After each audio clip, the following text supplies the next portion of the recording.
let's have discussions about what do we wish we had known, or more precisely, if right now there was a 25-year-old sitting here around those milestones of I'm getting serious about a relationship, getting serious about marriage and family, and thinking about those things even if I'm not in them yet. And the reason I think that a 25-year-old today needs advice in a way that 50 years ago a 25-year-old didn't need advice. So we're going to fill that void, you and me. We're going to bring it all back to, based on all this philosophical work that I've done over the past 6 months, you're going to help me translate that into practical advice. Okay. Yeah. I'll try. Yeah. So go nuts. Yeah, right. It would be wise to pay close attention to this bit. But for the 25-year-olds in the room, Hello, 25-year-olds. we're a couple of guys who've been married for nearly a decade each. Yep. 6 kids between the two of us. Yeah. Still married. Yeah. Love it every minute. Yeah. There you go. Not depressed. Yeah. Yeah, right. So if nothing else, we're not totally messing this up. And even the parts we're messing up, like we've survived those. Yeah. We've got some wisdom to relay. Yeah. So I feel like we're in a good place to bestow wisdom. So you are the proud husband of Kristen Bonito, who longtime listeners will know from season 1. The proud father of 3 children, much like our family. Yeah. Girl, boy, 6'4", almost 2. Yeah. And the only difference between you and me is you're the breadwinner and I'm the homemaker. Yeah. We're also both married to someone named Kristen, not the same Kristen. I mean, we're almost mirror images of each other. It is. Yeah, it's almost like I think I'm your evil twin. Before you met Kristen, when you were in your early 20s, mid 20s. Yeah. If you're capable of rewinding the clock, what do you think your mindset and attitude toward your hypothetical future life as a husband and father was? Did you think about that? Were you looking forward to it? Were you it just kind of snuck up on you? Yeah, no. So I knew I wanted to get married. I knew I wanted kids. And always, right? Because I feel like that was but it was also in society, that's just sort of what you do. So that was probably part of it. Sure. My parents, everybody I knew, married, a couple kids, and that was the thing. But I knew I did want that. But when I was in my 20s, and this is advice I would give to 25-year-olds, so I can even jump right into that right away. Jump right ahead. Because when you were talking, I was thinking of being 25 and what you were saying around the fact of 25-year-olds now, maybe the absent fathers or divorce and all that stuff. I don't think people, and this is different from our parents' generation, who got married in their early 20s, had kids, maybe in their late 20s or whatever. Yeah. I don't think that, in my opinion, works very well anymore. And definitely would not have worked for me when I was in my 20s. Do you think it did work for that prior generation? I do, because so they were correct to do it that way, and you're just saying, but things have changed, so change the strategy. I think what you were saying, socially, even economically, just all of that stuff lent itself to you went to school, you graduated high school, some people went to college, other people just got married, right? A lot of times the wife stayed home. Yeah. Man worked, and that was just the way it sort of worked, and that was just what socially happened. And then as things went on, to your point, every 5-10 years or whatever, there are subtle changes that happen. Right. And I think now, I don't think people are mature enough to get married in their 20s, right? I definitely was not, and I would likely be divorced if I did probably get married in 20s to any of the girls that I dated. Yeah, in my 20s, right? For the record, we have a policy in our marriage that we're the first people we ever met. Right. Yeah, I don't know what you're doing over there.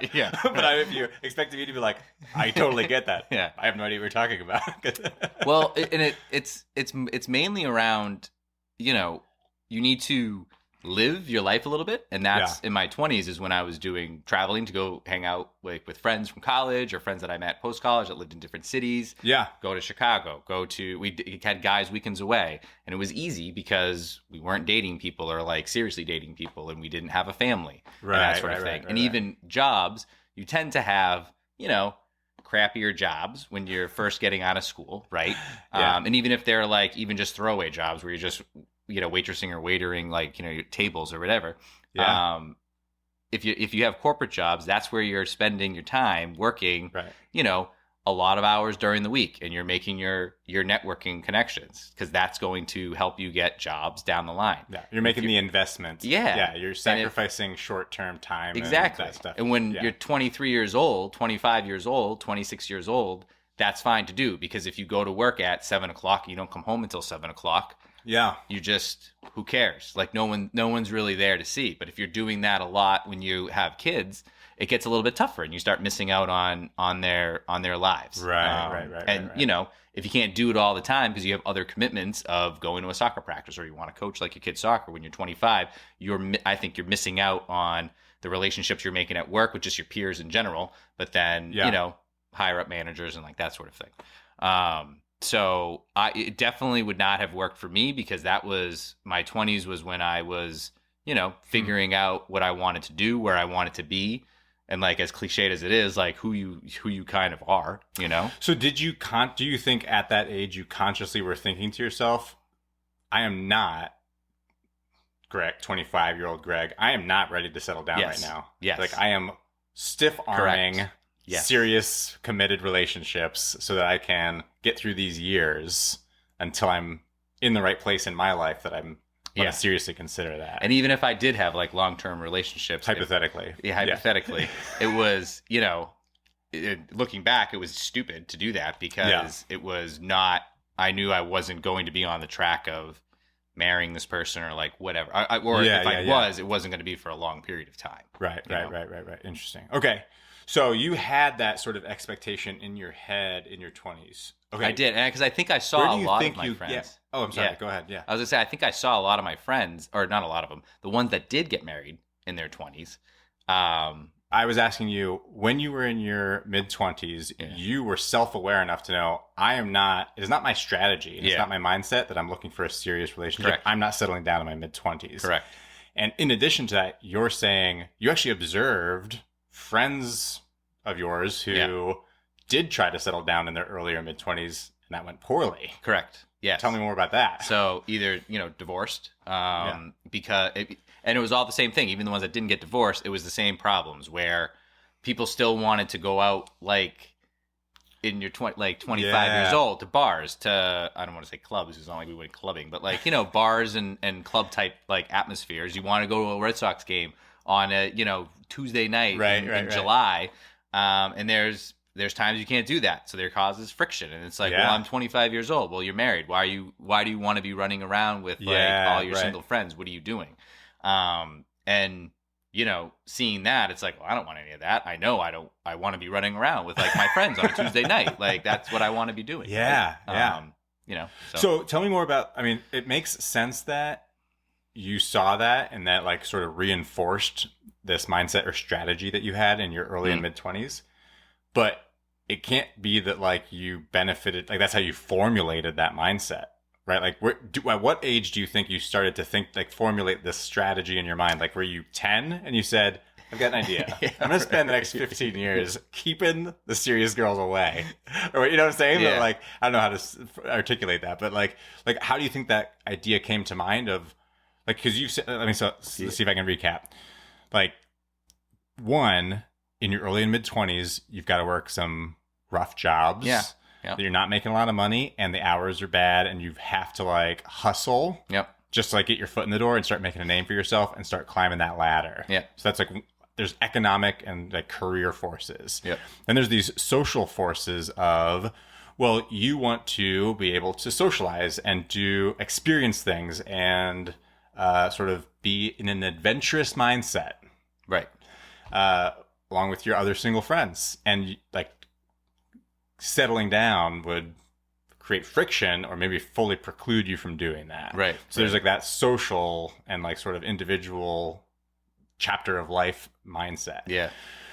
But I'm just curious, like, if you're able to say like, Yeah, I started getting this idea in my head, like talking to an older cousin or like a mentor of mine or like my teacher in junior year of high school was like, I know what you're whatever saying. you do, don't get married in your early 20s. Like, where did the idea first come into mind? I don't know, to be honest. That's a really good question. And I want to say it could be my parents that said it too, where they were like, which is odd because they got married, in their early 20s. They did. Okay. Yeah. They didn't have kids until, maybe their early 30s. They probably didn't start having kids until like roughly I started like having kids myself in the they just had a longer time of just being marriage. Exactly.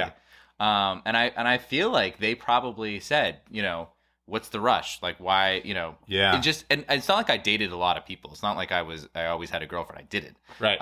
So I think it was just a thing that they said, make sure you live your life and make sure you're comfortable in taking care of what you want to do before you settle down, because once you do, that's sort of it. Like you're going to have commitments and you're going to have all these other things that you need to do. And just kind of hearing that and thinking about like, oh, I have fun doing this, I have fun doing that. Well, wait a minute. I won't maybe be able to do that if I'm married. Yeah. Or I won't be able to do that if I have kids. Right. Then it sort of just was in my head of like, oh, okay, well maybe I don't want that right now. Instead of sending our kid to like daycare or whatever, I'd prefer them to be home with Kristen in like, that environment or whatever. But Kristen's never done like nothing. She's always done stuff on the side, which she always, will make sure to tell me. I feel like a lot of them, they may have gotten married, but a lot of them didn't have kids. They started having kids all around the same time. Oh, interesting. So they maybe had their young time to go and like do stuff with their spouse. Interesting. And with like they had couples that were the same way. So that was a different dynamic a little bit where their maybe core group of friends were all in like a really similar situation. And that's probably accurate because I want to say a lot of my friends or my parents' friends, their children that I'm friends with. Wouldn't be, and we're all roughly around like the same age within There's not some big 4 age years or variation. something like that. Yeah. So it does kind of sound like they, at least among your parents' friends, they all kind of had a similar strategy. Yeah. Settle down early, but don't start having kids till you're like after you've had some, adventures in your 20s together. Right. Interesting. Okay. Yeah. Great. So that was us talking about the phase of life, early mid 20s, where according to your strategy and life story, you're like, I consciously, deliberately avoided settling down during that time frame, and that's what I would recommend to others as well. Okay. Yes. Now, let's say whether it's because of life milestones, because of personality, whatever it is, this person who's listening to us, or he says, well, I kind of already did all that stuff, and now I'm like, I feel ready to settle down. How did you make that transition? Was it a conscious mental, like, all right, you know what, I should start mellowing out, and I should start like going on the hunt for like a a prospective spouse? Yeah. Or were you just like going about your happy life, and you're like, next thing you know, this beautiful woman walks into your world, and you're like, well, I guess I'm settling down now. Yeah. That's a good question too. And I remember, so like Kristen and I met when I think I was 29. Okay. So I was still in my 20s, very late 20s. Yeah. Just under the wire. Yeah. And I had been dating a girl for a couple years prior to that. Yeah. And I broke up with her because I didn't want to get married and I didn't want the long-term thing. So and that was, probably earlier in the year ish, say. And I think I still was like, oh, I'm fine now. But I think, after a few months, I was looking around and I was like, okay, I think, maybe it just wasn't the right person. And that's why I didn't want to get, married. Yeah. And that makes sense. And I still was, I still wasn't like totally, on board or ready for it or whatever. Yeah. But I had gone to DC to hang out with some other friends. And one of my friends lived in a house that he had a bunch of roommates, and Kristen was one of the roommates. Yeah. And, I met her that weekend, and we just clicked really well. And I remember thinking, wow, she's actually really fun to hang out with. So I at least want to hang out with her again. Yeah. And then she came up to Boston for a weekend, and there wasn't a lot of pressure on it because she chose a weekend where she had a separate group of friends that were coming to Boston as well. And she told me that. And I was like, this is great. Right. If we hate each other. No stress. You can just go and hang out with your friends. And I can go home and, nice to meet you. No hard feelings. Yeah. Right, and everybody's great. And I think that really helped the situation. Yeah. Dating tip. Yeah. Provide an easy out. So there's no pressure. Yeah. But I'm sorry, but like, it sounds like you're saying you were in a place where you had only recently exited the phase of I'm consciously choosing to not settle down. But you were not yet in the phase of like I'm actively looking for somebody to settle down. I think it just happened to like run into it, which is probably the way to do it, really. Like I didn't have any pressure on myself. I think that doesn't help when you have like a lot of pressure where you're like, I need to find somebody to settle down with. You're going on these dates and you're putting a lot of pressure on it. And I think that's what helped with me and Kristen. We lived apart, and we could just have fun when we saw each other, right? Like there wasn't the everyday like, the anxiety or like the stress of like, I've got to go and hang out with them now after work or whatever. Like we couldn't do that. And I think that started to turn I had more fun with this person, with Kristen. And it was sort of like maybe the first time I was thinking, okay, well, I'm older now. We've been hanging out for a while. Is this somebody that I could, get married to? Yeah, she would be someone I could. Let's continue to date. So it kind of just like naturally, organically, I think my mind shift changed, to that. Yeah, so interesting. Good. And I don't know if that's common or if that is even like true, but this is how I'm thinking about it in my head of how it happened. We're just exploring it. And it's a case study of one, but just in the moment, my first thought is like, it is an interesting, it's almost like a self-fulfilling prophecy. Yeah.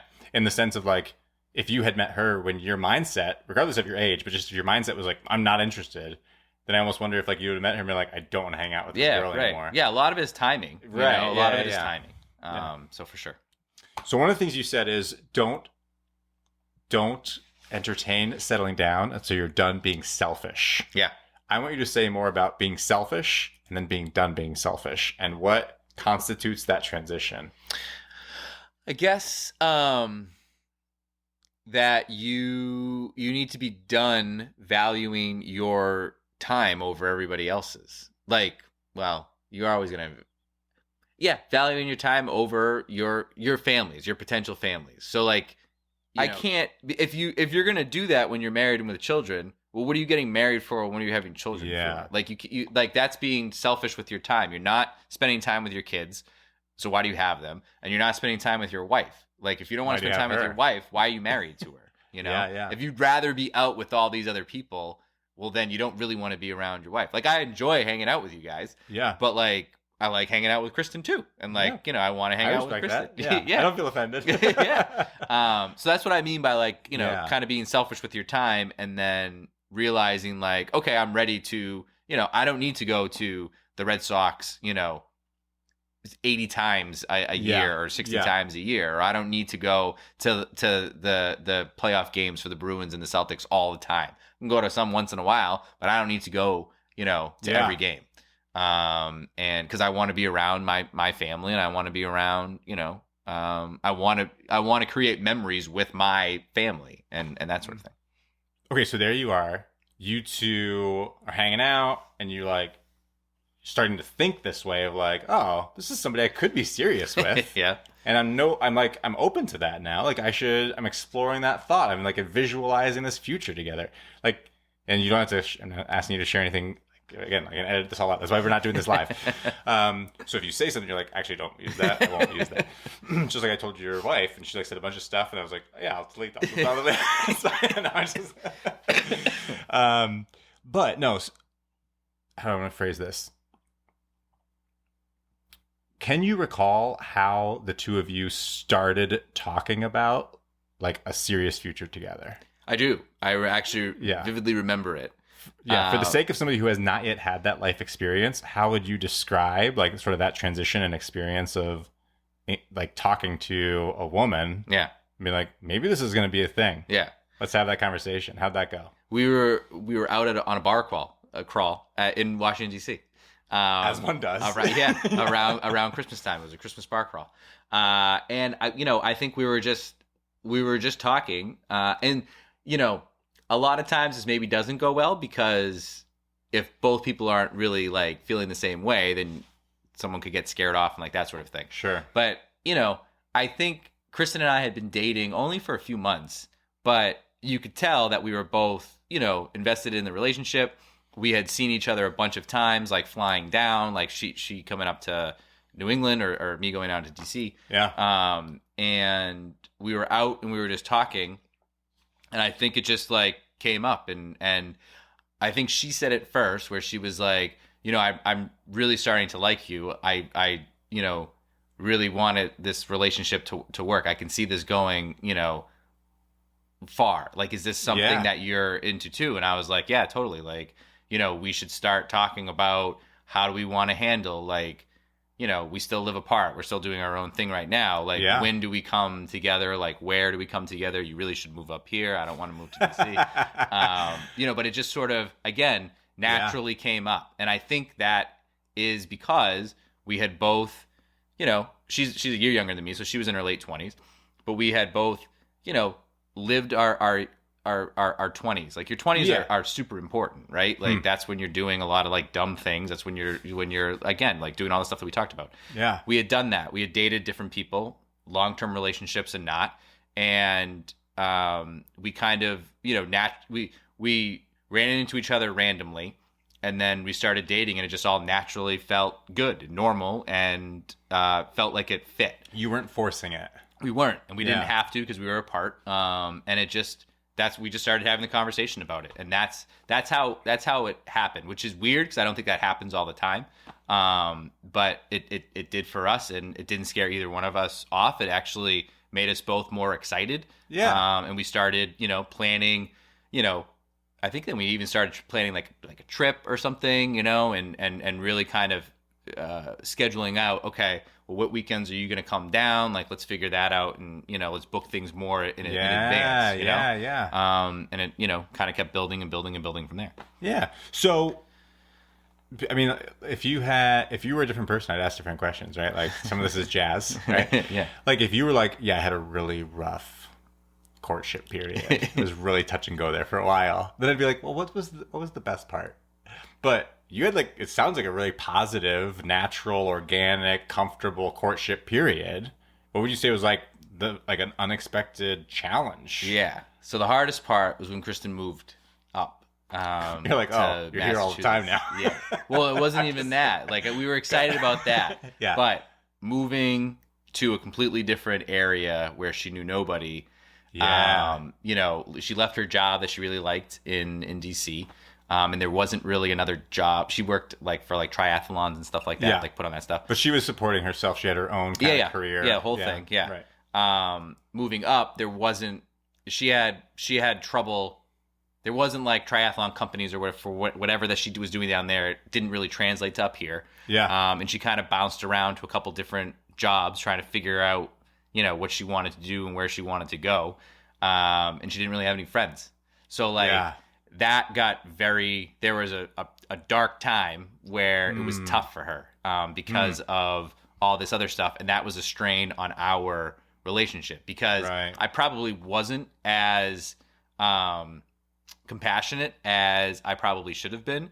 Like, I understood I get it. Like, you moved, it's new, you don't know anybody. It's definitely going to be, tough. Yeah. But I had never been in that situation. So I don't know if I grasped how difficult it was. Sure. And, she had some problems there where she didn't like being up here. She wanted to move back. She blamed me.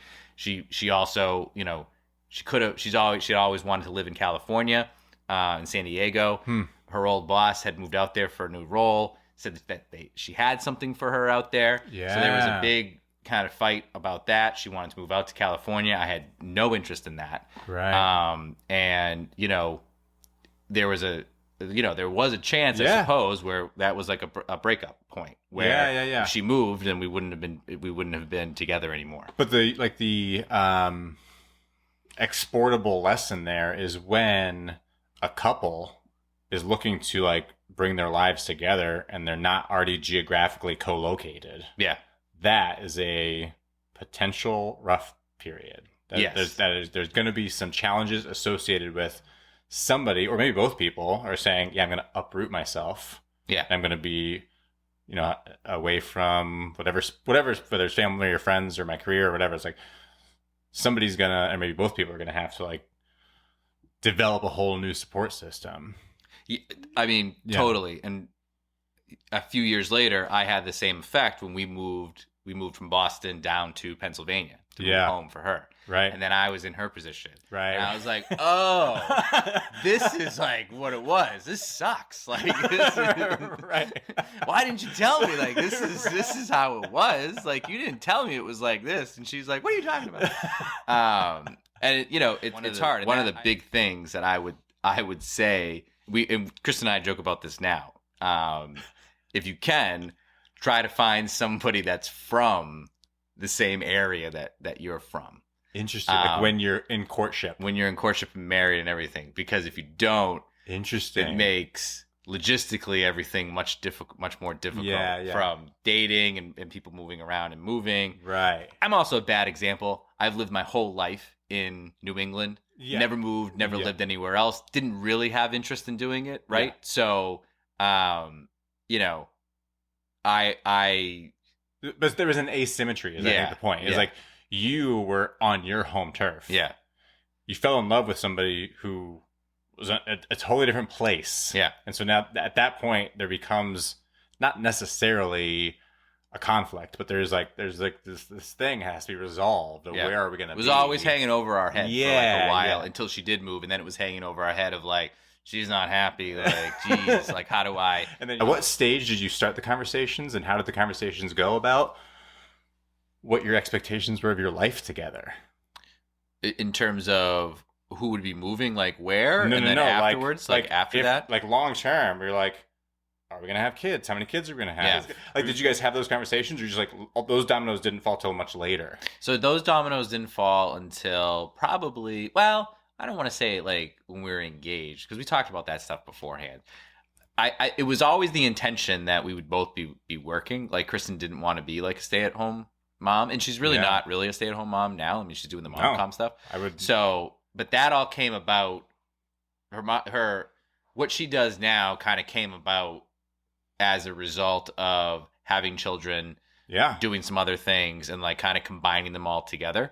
But her intention was always to like be working, as was mine. Yeah.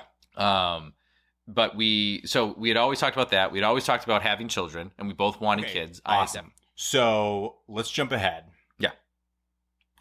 Let's skip you're engaged, skip wedding planning, skip the marriage. Boring. Yawn. Listen, that's just that gauntlet. It's almost like that's going to be what it's going to be. Yeah. I think there's a lot of room to give people advice when they're like thinking about if and when and how to approach. Yeah. I didn't care. This isn't a wedding planning podcast. Yeah, it's not. I don't care about that. Yeah. Okay. But jumping ahead, one big move for her to be where you were, one big move together. Yeah.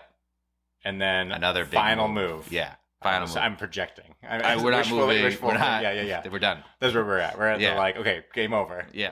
Have you and Kristen always been on the same page about how you guys would balance careers, finances, and family life? I feel like there's a three-way trade-off. People often call it like work-life balance, and I think that's a mistake. I think you really got to think about a three-way trade-off of time and energy spent on your career, how much money you make, and then the third variable is how the volume and quality of time you have as a family. Yeah. So have you guys always been on the same page about that? Have you like learned lessons together? Has there been friction? As your marriage and family has grown, how have you guys approached that trade-off? Yeah, I feel like I guess generally we've been on the same page with some like, they're not even disagreements, but with some friction here and there. Yeah. So like, again, it was always the intention that we'd both be working, and then with the cost of like childcare and like what Kristen was doing for work, like when we lived in Boston, didn't make a whole lot of sense. Like she'd basically we'd be maybe working at a loss, say like with her, and that's my story. Yeah. And we I think we both felt it would be better. Like I'd prefer, instead of sending our kid to like daycare or whatever, I'd prefer them to be home with Kristen and like, that environment or whatever. So once but Kristen's never done like nothing. She's always done stuff on the side, which she always, will make sure to tell me. She's like, all right. So if Kristen had said to you, actually, I don't want to work. I want to be a stay-at-home mom. I just want to raise kids. You would have said, that's not going to work for me, because 25 or 30-year-old Greg had a vision, an expectation of how marriage and family was going to be, that both people would work, because that is like necessary to have enough income to support like a lifestyle that a family needs. Right. Yes. So that would have been your going in mindset. Do you think that mindset has borne out to be true, or you're like, well, actually, we could probably make it work on one income? Like, where are you on that? I still think it's true. I mean, we've obviously been able to make it work, for the most part on like one income. Again, Kristen's starting to do stuff now or whatever. Yeah. But I feel like it's a little bit of a sense of, that's a conversation that needs to happen like together and come to a consensus of like, yes, it makes sense, I guess, for you to stay home, for X, Y, and Z reason. Because we eventually came to that decision. It doesn't make sense for you to go like work full time. She was teaching classes at Equinox, doing like her own, doing some marketing stuff on the side, but it was all like sort of part-time stuff, right? And she was home with like Emily. So I mean, I feel like, I guess the way that I would react is I wouldn't like this is what I'm going to do. I would prefer let's have a conversation about it. I think this is maybe beneficial for us because of X, Y, and Z. This is why. So you're not saying it's like it would have been or should have been entirely off the table. Yeah, it should have been a much larger discussion. And if that's what you want to do, then I don't think we'll be able to do these things over here. So, I mean, if you're okay with not doing these things here, then, okay. Okay. So that wasn't like a red line for you. It was more a matter I guess of like not. I guess it wouldn't be. Yeah. I mean, I just would want to have a conversation about it. Interesting. But we've generally been on the same page with that, where it's like, you'll stay home the majority of the time and then work in like the other stuff that you were doing. Yeah. And now with MomComm, it's become a little bit bigger. Right. But that's been, obviously like a 6-year journey to get there. Yeah. So we've always been on the same page there. And the good thing has been, my job has always allowed us to live on essentially like a one income, family. And so she's worked out of like desire and passion and interest, not out of necessity. She hasn't like, you guys couldn't have made the mortgage payments if she hadn't worked. Yeah, we still could have made the mortgage payments if she didn't work. Yeah. I mean, it's tight. It's always tight, Yeah. And so that's where I'm always like, oh, maybe you should do like a little more like here and stuff. And then she like gets really mad. But I'm also I'm a worrier, and I am I think partly we were able to one income worked for us because I'm a saver by nature. Yeah. So I had savings and stuff. And we've been able to, not that we dip into savings, but we have like a cushion. So it makes it You have the better. security. We've got a little security. Yeah, right. I had, when I graduated college, I lived at home for like a year or two, and then I bought a condo. So like, and then I sold that when we were moving to Newburyport. So like, we've been able to do some other things that have allowed us to do that. And it's not me patting myself on the back at all. It's because my nature is more to like be planning and to be frugal and save, and it's a good balance because Kristen's nature is, why are you worrying? It's all going to work out. Like it's all worked out so far. So what's the big problem? And I'm like, it's worked out because I've planned it's to work out. But it's a really good balance because she keeps me level on that. And then with the kids, I always try to be, now that I work from home, that's really been helpful because before, I feel like I was gypping the kids because I was gone before they woke up, and I was basically getting back when they went to bed. So interesting. Yeah. Because I was going to Boston, and that was just the train schedules and everything. Right. Now I'm home all the time, so I see them all the time. Yeah. And I don't feel as guilty working, full time or whatever during the week because I'm able to see them a lot during the week. Yeah. Drop off, pick up from school. Like I can do all that. So do you think, if you had to, I don't know, but would like induce you to do this, how much would you consider a job that required you to go back to Boston every day? So I was actually just talking about this with one of my friends, and it'd have to be like a really high salary for me to justify it now. Yeah. Because and Liberty Mutual is a really good company. A plug for them only because they do have a good, I know you say like the work-life balance of like the 3 things, but they give a good, just generically work-life balance of they want people to spend time with their family. They're not like, it is, there are some times where you're working like long hours or whatever, but even so, like managers are really good about it. And they haven't forced anybody. The culture's really good. Yeah. And they haven't forced people to go back to the office yet. Thank God. Yeah.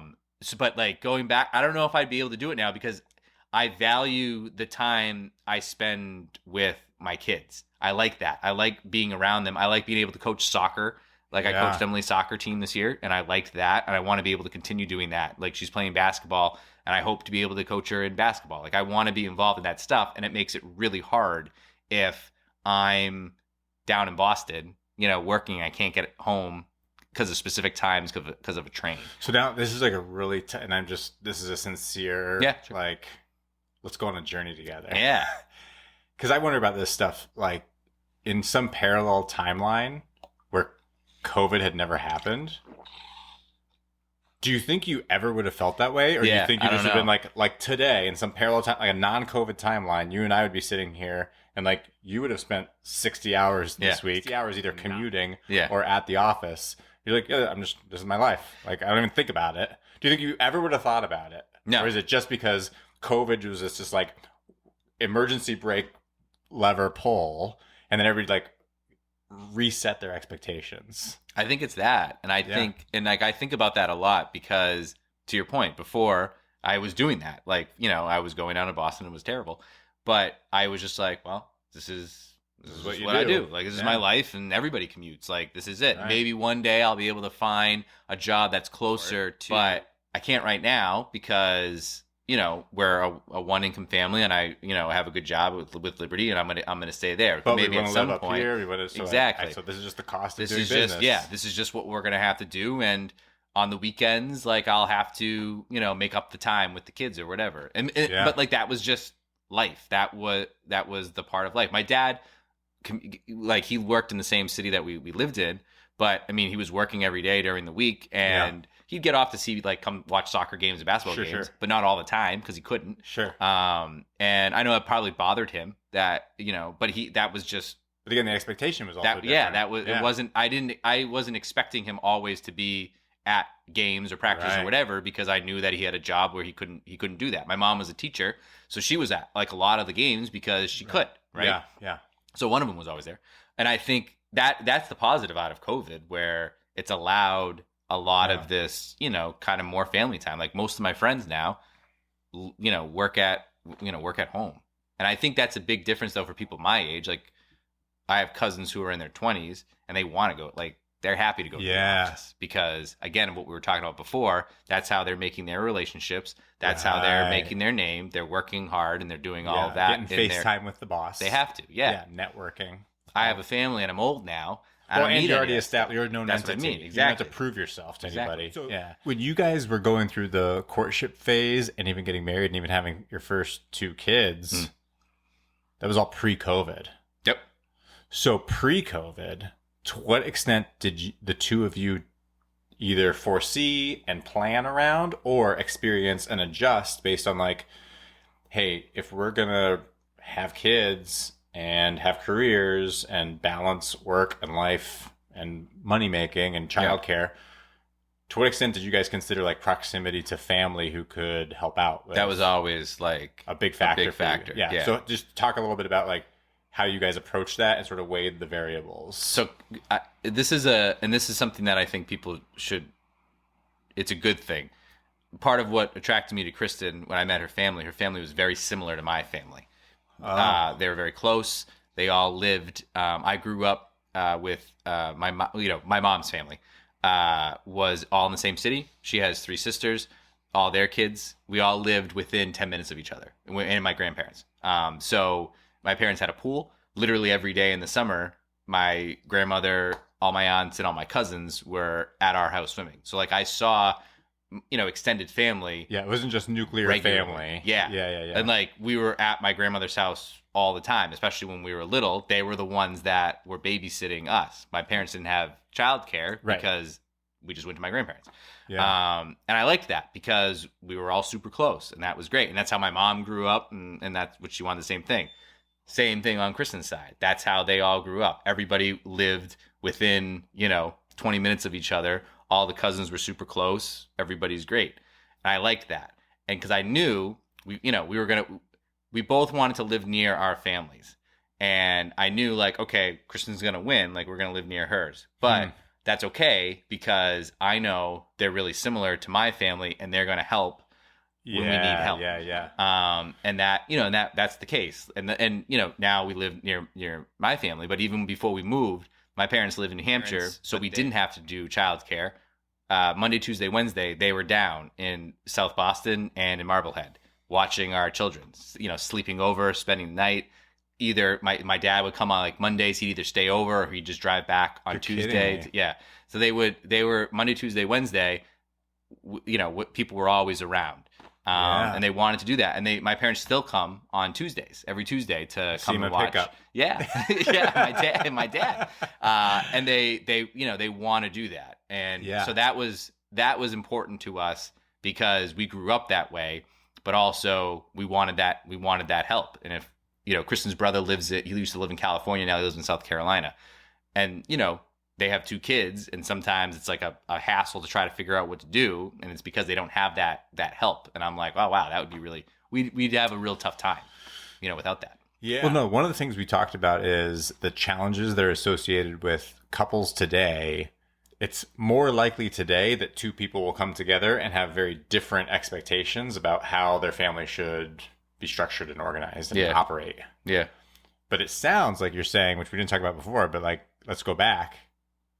Was it part of your conscious like attraction to Kristen or to the extent that you can speak for her, like hers to you, that like you guys identified when you were dating or getting serious? Like at what point did it start to matter to you? Like, oh, I can recognize that you and I have similar childhoods and upbringings and sort of values that we were raised with. Like we have a compatible mindset around that stuff. Yeah. Like when did that come into play? How did that come to the surface? I mean, basically when we both met each other's families, like so when you were dating, when we were dating, like early on, before you started to say like this should become a thing. Yeah, it wasn't that you started to say like maybe this is gonna become a thing, and then you're like, oh, happy accident. Yeah, we happen to have compatible expectations. You're like, no. First we realized, oh, I can see in you and like in meeting your family, I can see that there's this compatibility. And that was part of the attraction. Well, and I think you can tell, too, from, like, even before I met her family, before she met mine, like, you're having conversations and, like, telling stories of when you're growing up and, like, that sort of thing. Yeah. And you can tell, like, that there are similarities in growing up. And, like, it's again, it's a cliche thing, but, like, I think it's super true. When you marry somebody, you're marrying their family, too. So you better like their family, because if you don't, you're in really... tough spot. You're marrying their family. Yeah. Well, now I think, just to be devil's advocate, I think some people would say like, well, no, like I don't talk to my family. Like, and I found somebody else who also doesn't talk to their family. So right, but you're on an island, and you can tell that, and you probably like that about them. I will say it makes it difficult. And I alluded to this a little bit before in saying, it might make things easier if you find someone from the same, geographical location that you're from. Yeah, right. Because logistically, it makes it a big hassle now. Yeah. Christmas holidays, like we're traveling, someone's getting left out.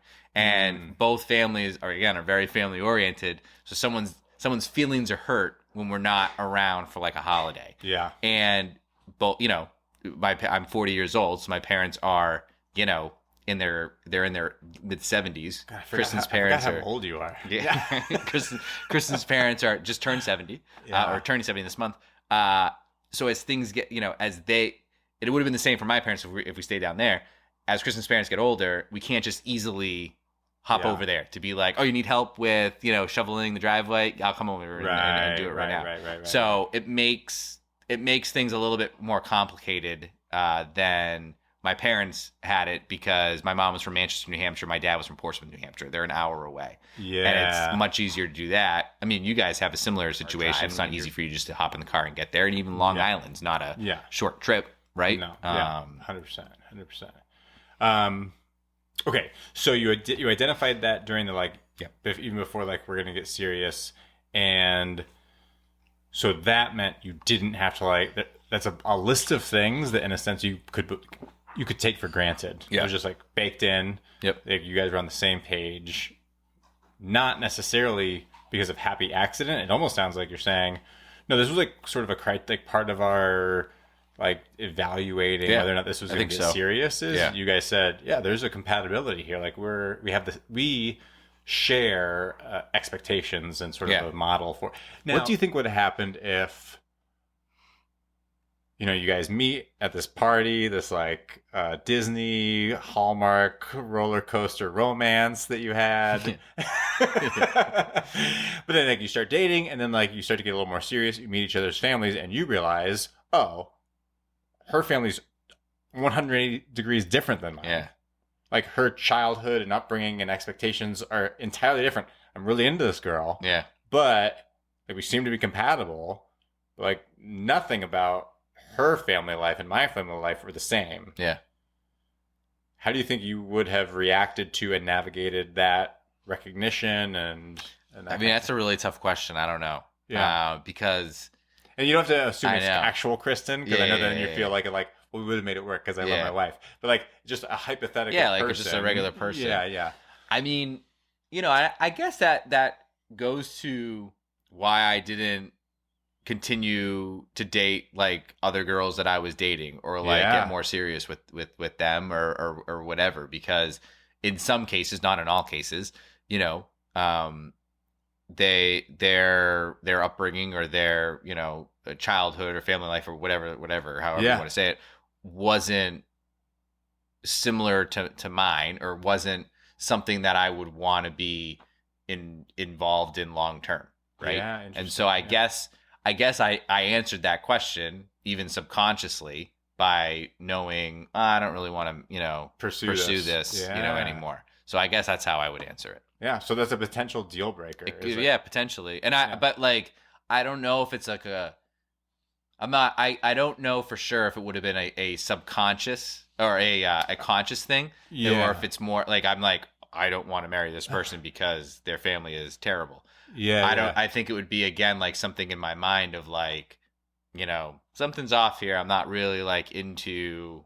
I'm not confident this is going to work out. Yeah. No, that's interesting. Good. What's your best advice? Like, what's your top 5 tips for a 25-year-old who wants to make sure he is a husband and father who is going to raise children who themselves will grow up to be adults who have healthy relationships and families? Like, again, I think you gotta wait to get married.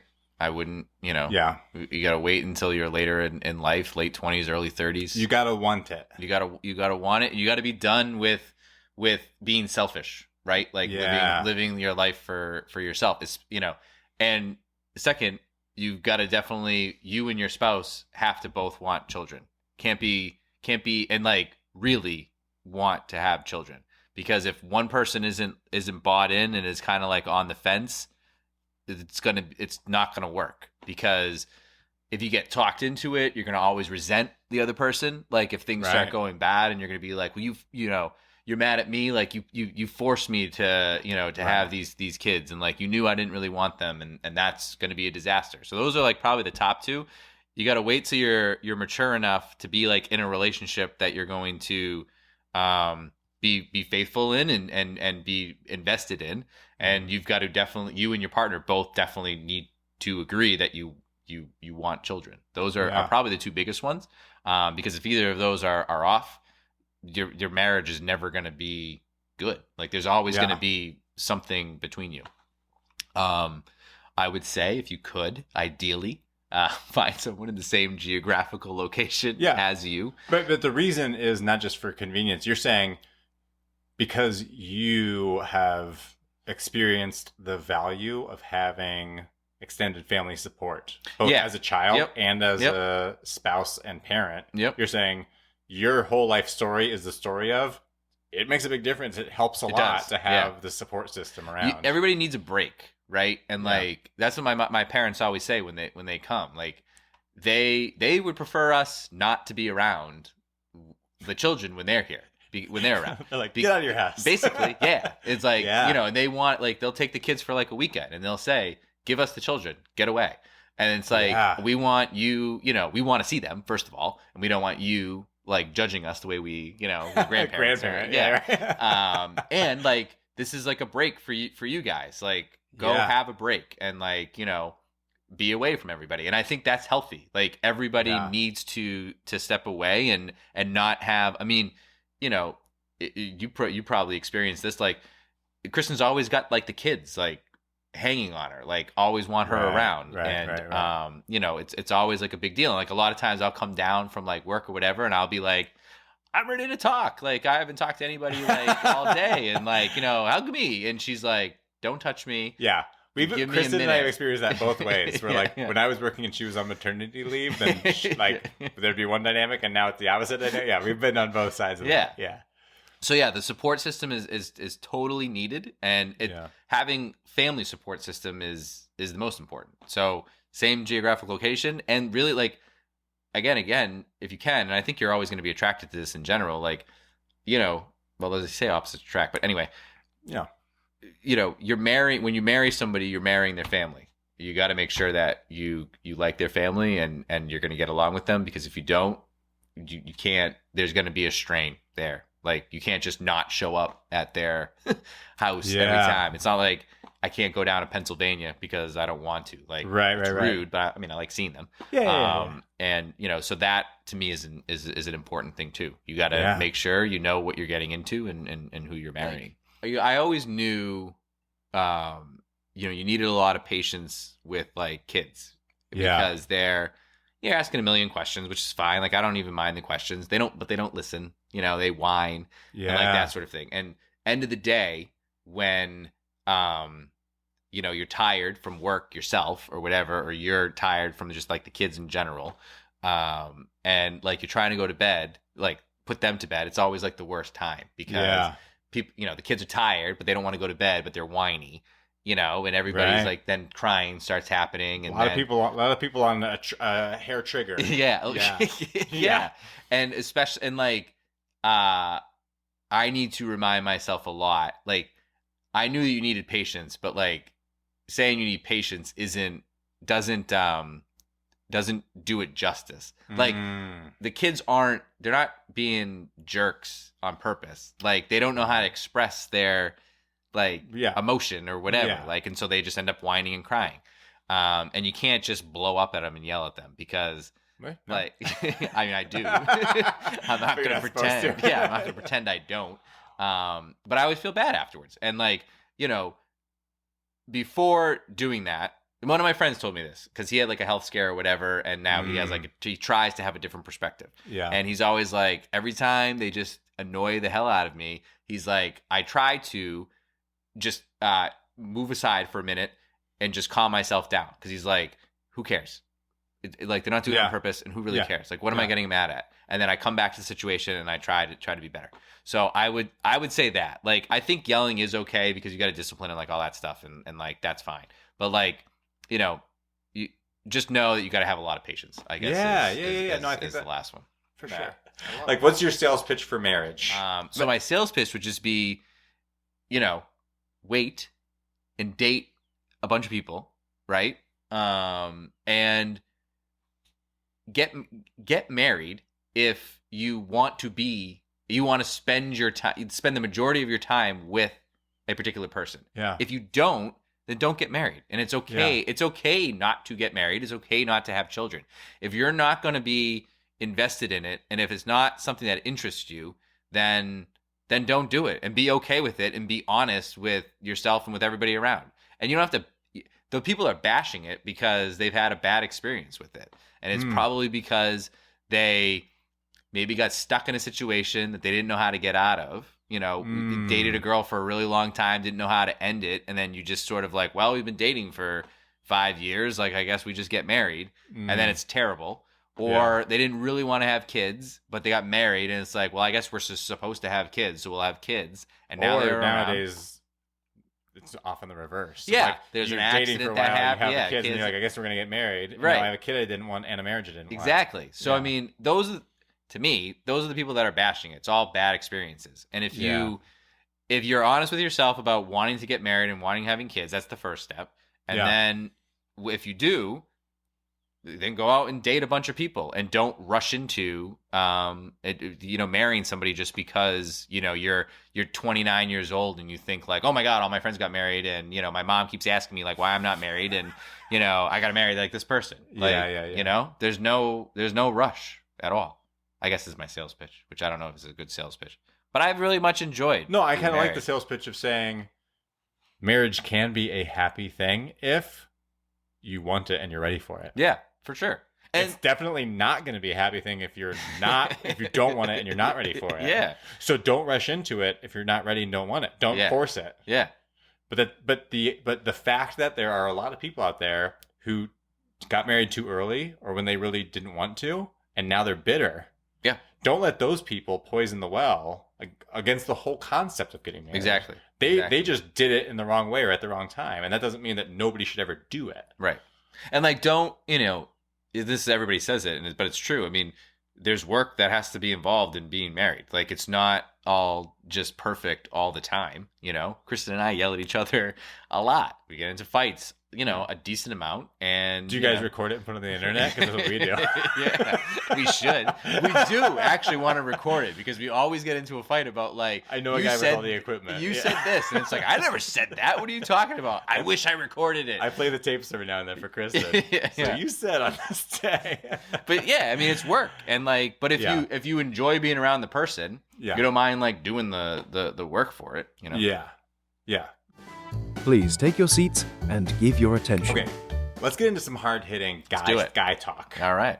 Agree or disagree? The modern marriage and family is on the rocks, and our children are doomed to have failed marriages and families, as are our grandchildren and great-grandchildren. Marriage is over. The institution has failed. It's been abandoned by society, and it is not worth recuperating. Go. React. No, I disagree. Say more about that. So I think it all depends on how the example you set for your kids. Really. I think they're going to mirror it. I mean, they're going to mirror just about everything that you do, especially when they're little. Like, I'm a liberal because my parents are a liberal, right? Like, that's what I mean, I wasn't going to call you out, but okay. If you want to out yourself, yeah. I'm fine. And that because both my parents were, right? And that's what I grew up with. Both my parents were married and got along and, yelled at each other, but I feel like that was part of the household. Like, my mom's Greek and Lebanese, my dad's Italian, so it was just loud. Like, that's just everybody's talking with their hands and yelling and screaming. That's just part of life. Yeah. And so I feel like if my dad wasn't going out and with his friends like all the time, and never like home. He was coming to my soccer games. He was coming to all my stuff. So it was my mom, like same thing. So like that's what I had as models, and that's what and Kristen's the same way, right? So. Well, but she has a different ethnic background, but same values, she's Italian, same lifestyle. But she's Italian. Yeah, okay. So 100% Italian. Yeah. So, I mean, just as loud in her house, right? Just something about the Mediterranean. Makes people loud. Everybody's in there in everybody's business, and it's fine. And so, like, I think we try to do the same thing for our kids, where, like, we show that we actually like each other. We like being around each other. We like talking to each other. So there's music playing, and we're all dancing, and we're all singing, and we're being silly. And I think when they see that, like, and Chris and I yell at each other, and we probably argue way too much in front of the kids. But I also think it's not like we're being mean to each other and swearing, and you're not being cruel. It's more of a joking fight, if you can call it that, right? So I think if our kids see that, and they see it from, I mean, you and Kristen, your relationship, Jared and Bridget, like our friends here in town are all pretty similar, right? I think that they would see that and be like, yeah, I want to, I want to get married. I think it's the example that you set, and I think that's how it is with just about everything in life. You're going to emulate what you're used to seeing. In your mind, is the explanation for the statistical decline in rates of marriage, the increase in cohabitation, the increase in single parent households, which are disproportionately mean men are not staying around their children and the mothers of their children. In your mind, if it were as simple as, well, people just do what their parents did, well, then what changes the curve? Everything should just be a static plateau of data. But it's not. Like for the past 50 years, every 5 or 10 years, it's like, well, we're at a new high or low watermark depending on what you're measuring. So explain that in your mind. So, I mean, this is anecdotal at best. So again, we're not professionals. This is just a couple of guys. I honestly think it has a little bit to do with people getting married when they're not ready, and settling down when they're not ready. Again, I said it before, like my friends that have gotten divorced and maybe are either raising kids single family or whatever, they shouldn't have gotten married when they got married. Like they weren't ready for it. I also think kids complicate everybody's marriage, because then all of a sudden your time's not your own anymore. You can't just go and do whatever you want. I want to go away for the weekend this weekend. Let's go. No, can't. You've got 2 kids at home. And I think that some people feel that as a burden. And I think, and this is where I, become Mr. Old Man, like get off my lawn. I don't think social media helps in any of that, because I think a lot of times, and again, this is just my opinion, people see, everyone knows that this is our opinion.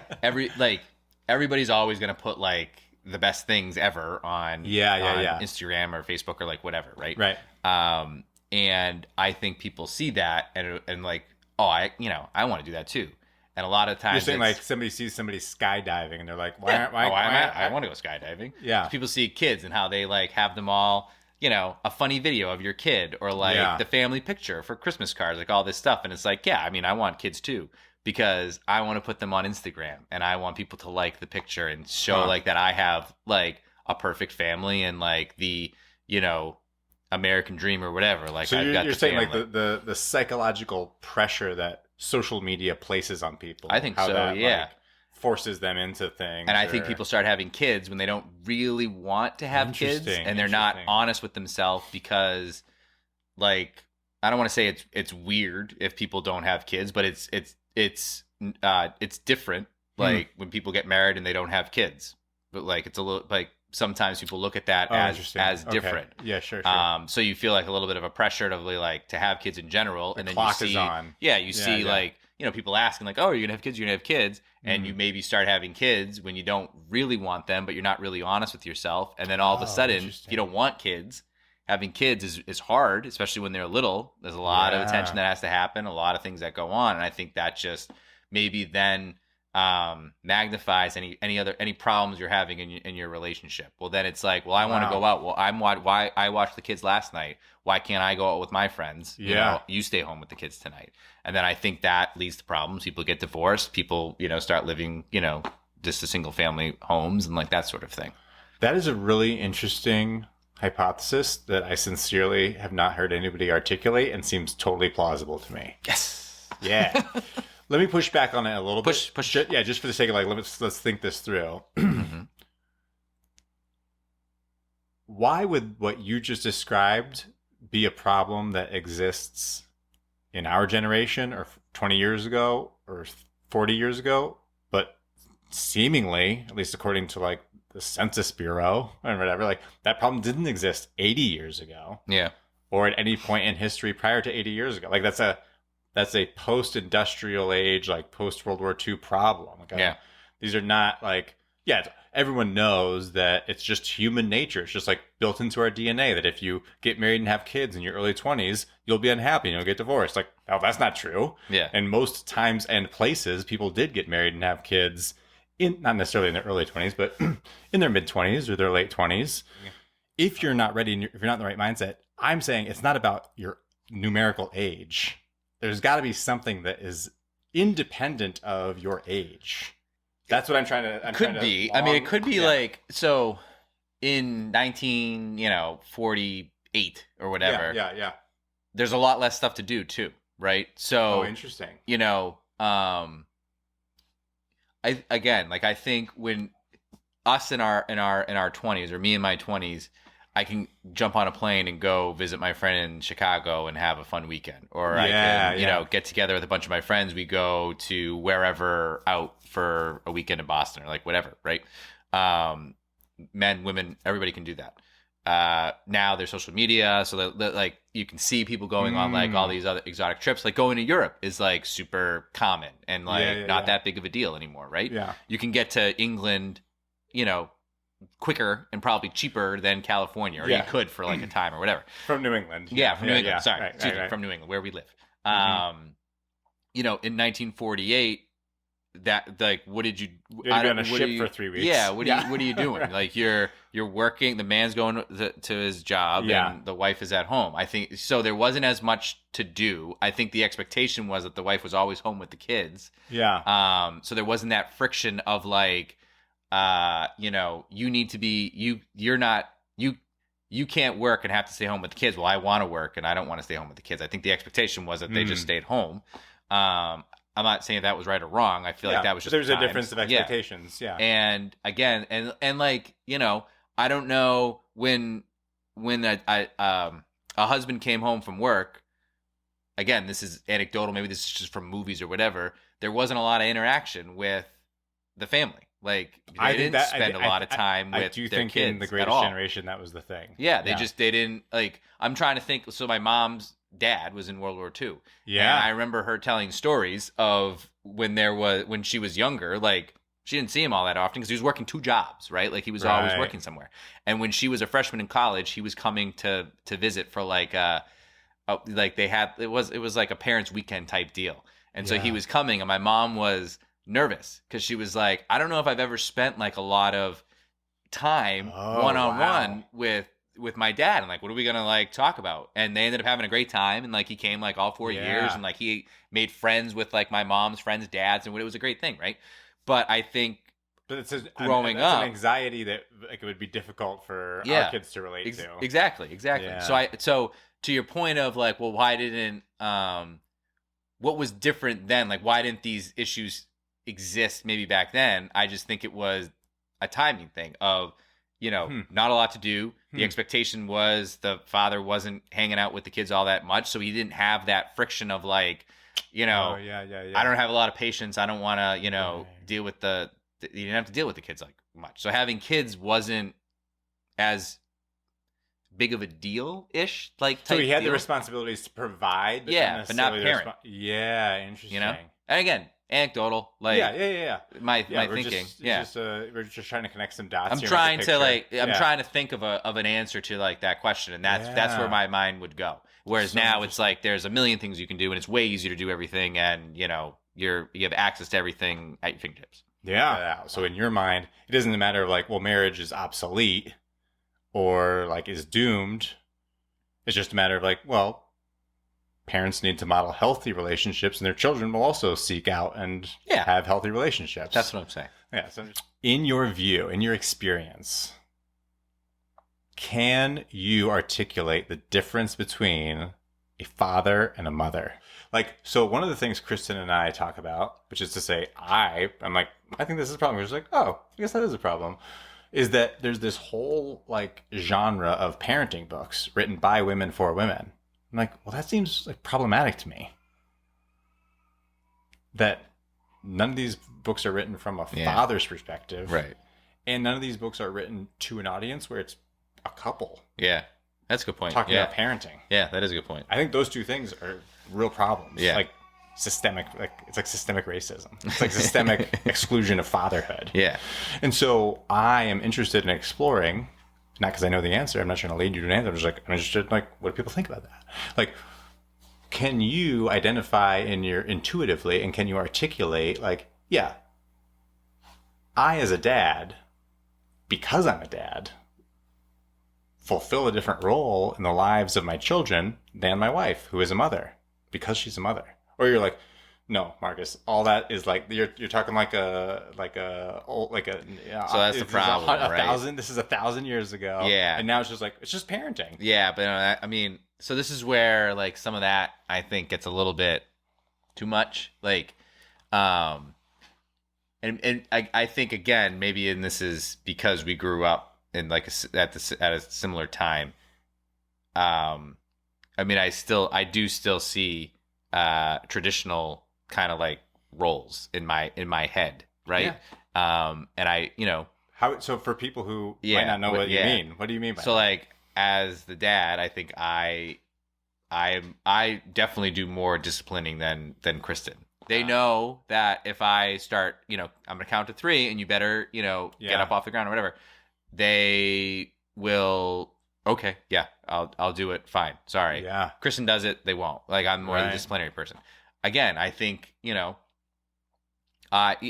Kristen's working. She's got her business and it's awesome. And she's doing really, really well at it. But for a while there, it was just me. And I felt like that was my role. Like, Kristen's going to stay home with the kids. Like, when we first had the babies for a little bit there.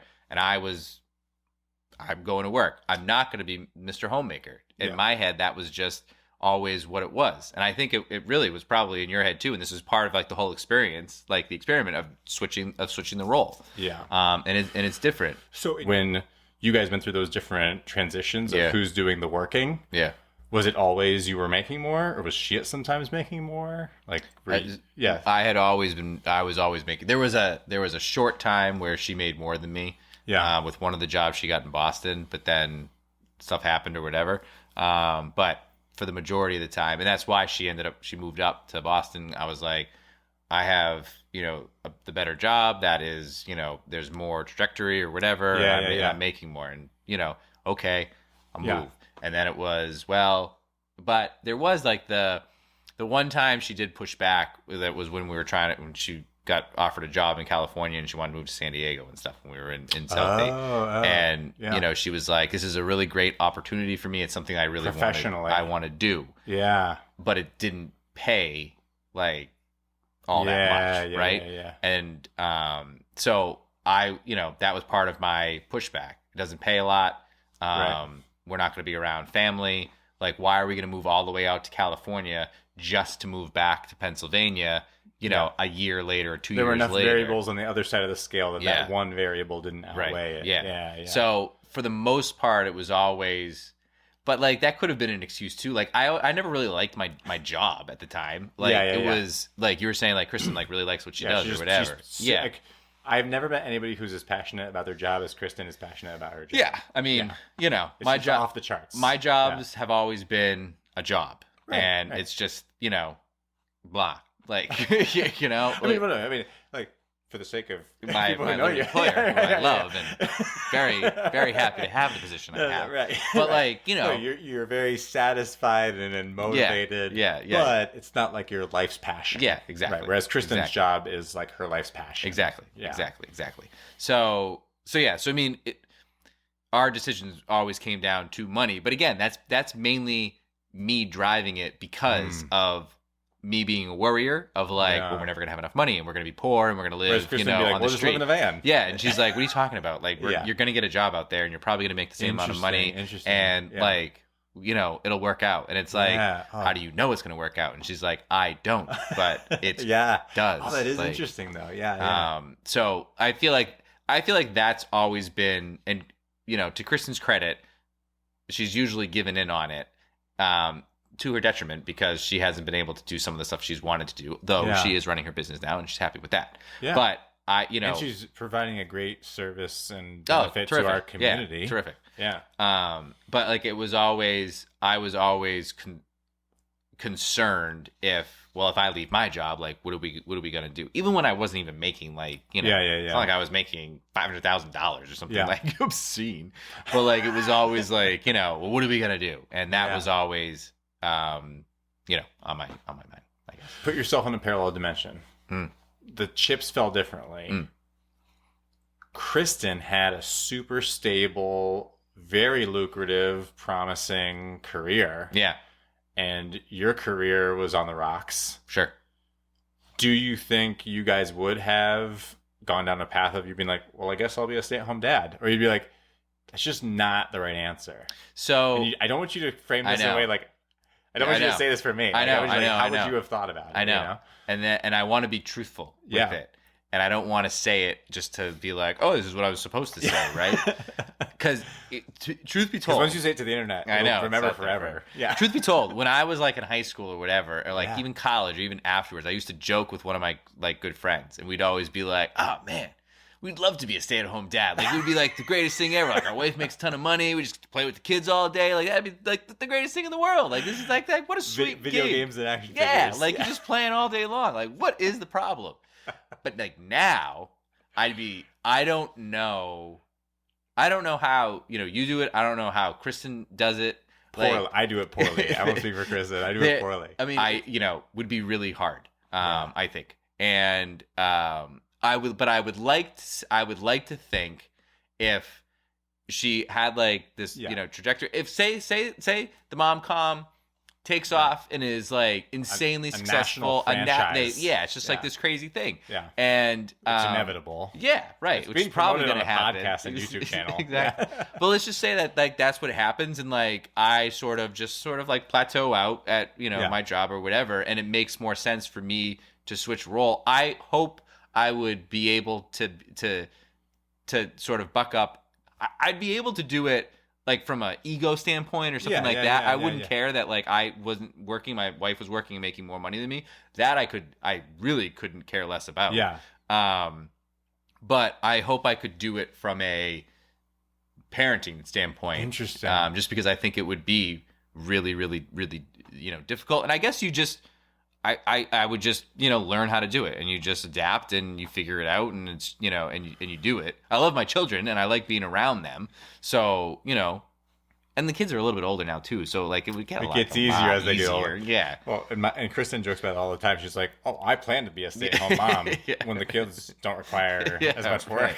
Exactly. I would hope I would be, I guess that's a long-winded way of saying, I would hope I'd be able to do it. I wouldn't, ego-wise, I wouldn't have a problem with it. Yeah. I just think it's like an incredibly difficult job to do. Do you think it is, in its essence, objectively, distinguishable how difficult it is for a dad versus a mom? I think so. But I think that's just people playing in their mind that way. Shouldn't be.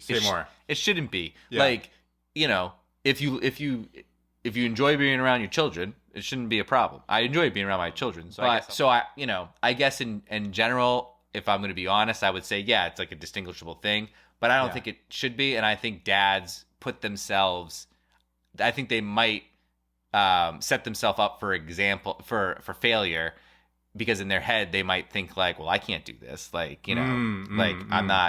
I'm not like my wife. Like I don't, I'm not as nurturing. I'm not as compassionate. I'm not as like all these other things. Like, how am I going to do this on a daily basis? So I think people just in their mind set themselves up to kind of fail at it. Yeah. Whereas if you just go into it and it's just like, I mean, what do you have to do? You have to play with your children, and you have to, feed them, make sure they go to bed, and pick them up from school, and get them to their appointments. And it's a zoo, and it's a mess, and you got to have patience.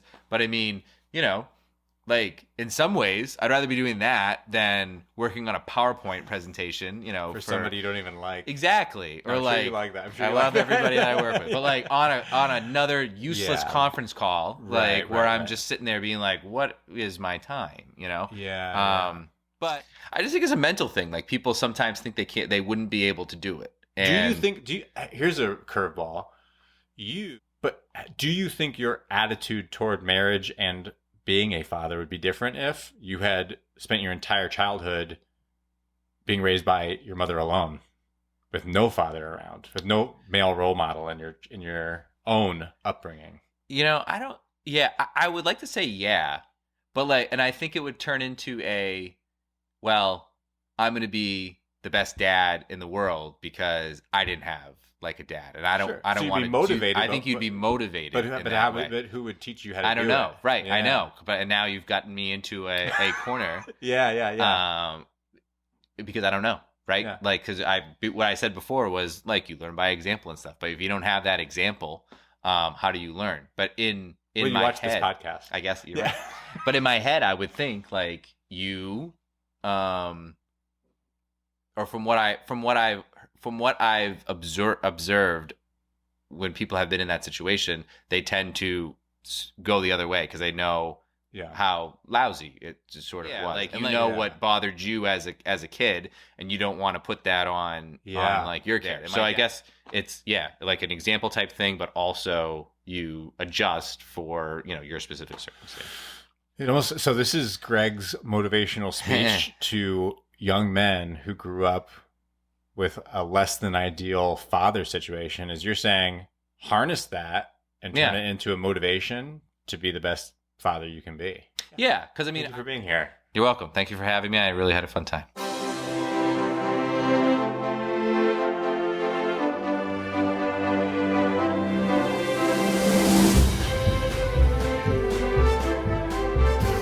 Thank you so much for attending today's discussion with Mr. Homemaker. Please take this opportunity to subscribe, like, and share this episode with your spouse, relatives, and friends. We further invite you to access complimentary information and resources at our website, mrhomemaker.com. There you will also find links to join the discussion via email or social media. And please, support the Mr. Homemaker podcast and receive merchandise and membership benefits on patreon.com.